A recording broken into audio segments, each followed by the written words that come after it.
Hello again, it's Tom here and welcome back to Magic Woodworking. Happy New Year!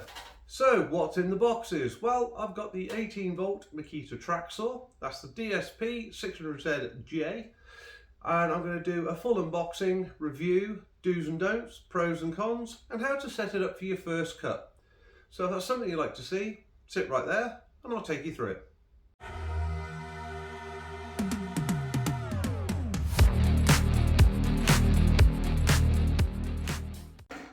Okay then, so let's get into these boxes and see what we've got. So first of all, this will be one of the two tracks it came with. The other one's still just off camera.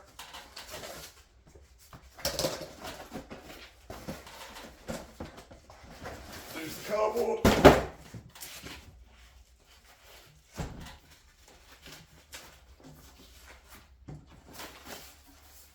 There you go, one Makita track.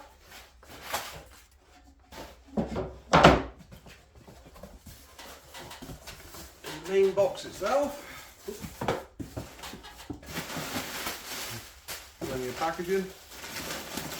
This particular one comes with a nice bag. Put your two tracks in when it opens up. The jointers.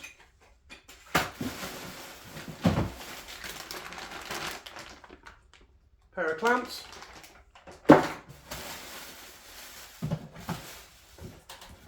Main box itself. Oh. Right, and what are we getting here? Oh. More cardboard. Instructions, you know what we do with those. And then the track saw itself. I only just lifted it out of the box, but this feels really nice.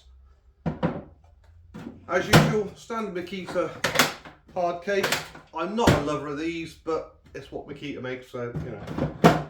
Right, let's go through it and see what it's all about. So guys, before I get into this track saw review, as always, can I ask you to give me a thumbs up if you enjoyed the video? Or better yet, subscribe down there for those of you who aren't subscribed. It really helps the channel. And as regards the channel, we have now gone way past 1,000 subscribers. So finally YouTube is paying me a little bit for the ads. Just a little bit. But I do appreciate all of you that subscribed. Thank you from the bottom of my heart. We got there. Great.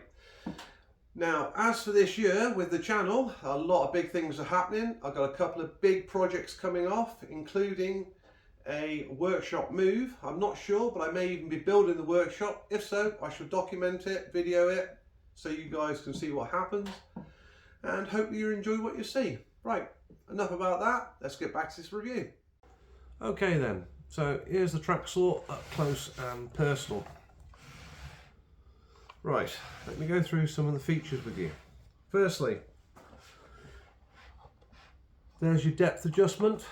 Just a normal thumb turn, adjust it wherever you want, lock it off. Nice, clear, legible numbers, all in metric. I'm afraid you guys in the States, I know you prefer imperial. Sorry to say it's only in metric, so you might class that as a con, but anyway, so it's from 0 to 55 millimeters. Then to adjust it for the angle, again, from 0 to 45 degrees. Nice and easy, undo the thumb turn there. There's another one at the back here, and the saw goes over to whatever angle you desire. Equally, at the same time, there's a little tab there and there. And what that does, when you depress it, each of the tabs, it actually takes the saw to -1 degree. So I like to just back cut a little bit. Nice little feature. You might not all use it, but it's there anyway.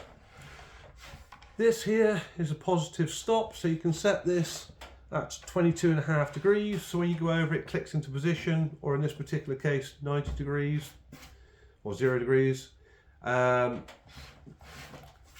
These adjust the amount of slop you have on the track, or wobble, whichever way you want to put it. You just tighten them down, and it's very easy to just tighten it up on the track, but I will demonstrate that in just a moment.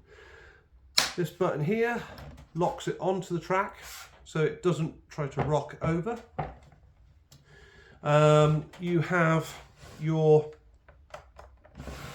trigger right there. You have to press the button on the top, press the button, pull the trigger, and the saw moves up and down nice and easy. Very smooth. You have a lock there which allows you to lock the blade when you have to come to change, but again I will demonstrate in just a moment. This button here, if you push it in, allows you to just bring out the blade just to score the timber before you do your full cut if you want to. You don't have to use that, but again, nice little feature. On the back, here are the readouts for your batteries. If I put the batteries in right now, you should be able to see. So it tells you how much charge is in each one. There we go.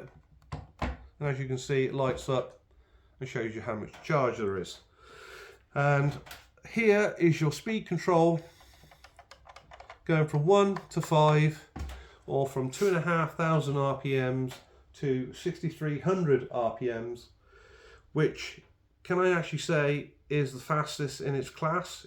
It's faster than the Festool, which I believe is about 5,800 RPMs, and a lot faster than the DeWalt, which I can't remember now, but I think it's around about 5,000 RPMs. So there is a reason why I'm doing a review of the Makita, because quite frankly, I've used the DeWalt, I've used the Festool, and this one beats them all. And it's also better on price. This current package I picked up at £525 with 2 tracks, the bag, the box, the saw, the jointing rails and 2 clamps, which is pretty good. But I will do a link in the description below. Right, let me show you how to set it up.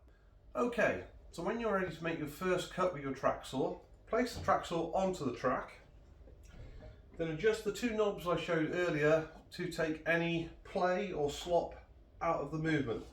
So when it's done, as you can see, it should move nice and freely, and I do mean really freely, on the track, but without no wobbling around.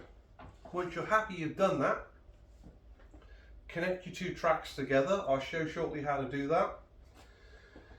And the reason you do this is for your first cut, you need to cut through this rubber splinter guard on the side here. Now, you only get 1 shot at doing this. If you do it wrong, you have to take it off and replace it. Otherwise, the splinter guard will not do its job to stop the splinters. Equally, when you come to making your first cut, do not start right at the end of the track. Now, the reason for this is, if the saw is part on and part off the track, there is movement. I don't know why you can see that. So the saw has got to be located fully on the track to do a straight cut.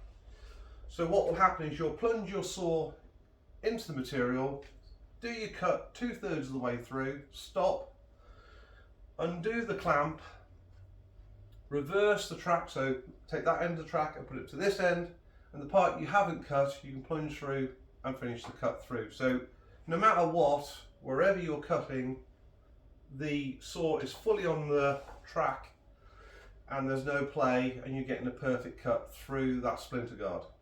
So with that said, let's make our first cut and see how she goes. So as I said before, you have to press the trigger and the button on the top, lower it in, and you'll see the rubber slowly come off.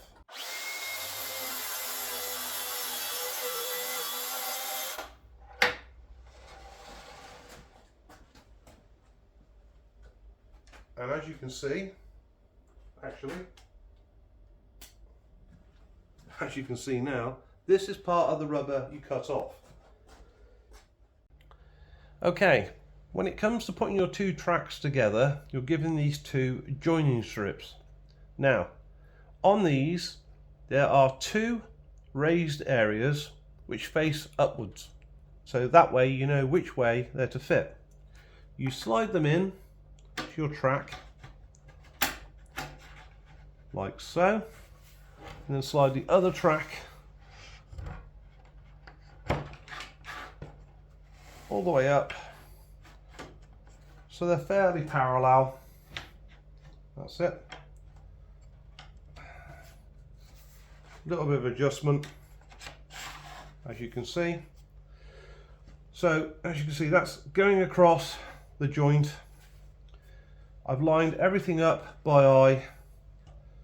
Then the final test is take a straight edge, place against the back, just to make sure there's no gaps.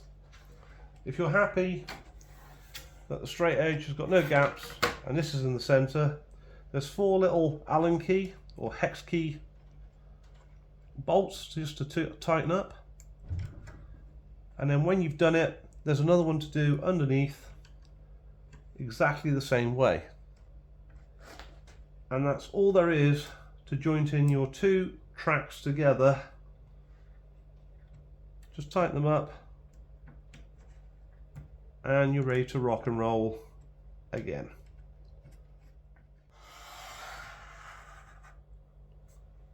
As you can see, once again, this is the underneath. Do the 4 hex key or Allen key bolts up.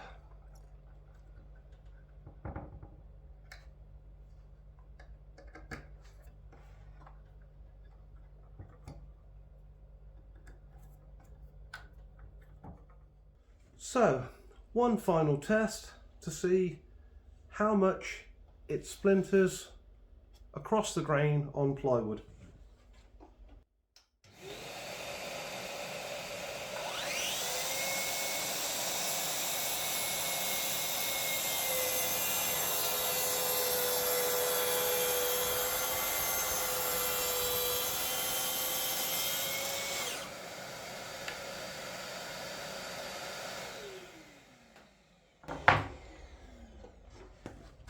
That's the cut complete, and as you can see, there is not a single splinter along that cut. That is so clean, it's like butter. Okay, so you've seen me unbox it. You've seen me show you all the specifications of the saw. You've seen me set it up, and you've seen it in use, and what a brilliant finish it gives. So, should you buy one? Let me think. You don't need to think. This is just a great bit of kit. Sounds great. I just think it's great. It feels good in the hand. It's been well built. And it pretty well beats all the competition. The Festool is very close. Some might say it's a fraction better. Me personally, for the extra few £100, I don't think so. This thing's got a higher RPM. The batteries last longer, it's easier to set up, and it's smoother on the track. The other items where they're very similar are, it's very smooth, but so is the Festool. This is smoother than the DeWalt though. Ergonomics are very similar. Ergonomics on the DeWalt are awful. You struggle to get your hand between the handle and the battery. This one has a sensor in the motor which allows it to change the speed so it doesn't burn out your batteries. And yeah, other than that, the only con I could possibly find is it only has metric, not imperial, as I stated before. But for £525 you get the 2 tracks, the 2 clamps, the bag, the box, the saw. I will say it does come body only for that, you don't get batteries and charger. It is very hard to beat. Also, for another £19, I bought this base, which is for my Makita router, which allows it to sit in the track, so you can use the track with your router. So you got another use, just for a further £19. But overall, yes, I do like this. Yes, I do think you should buy it. And yes, I am a Makita fanboy. I'll be the first to put my hands up. But that aside, it's still a damn good saw. So, with that said, I hope you've enjoyed this video, and if you have, please give me a thumbs up, and I will catch you in the next one. Thanks. Bye bye.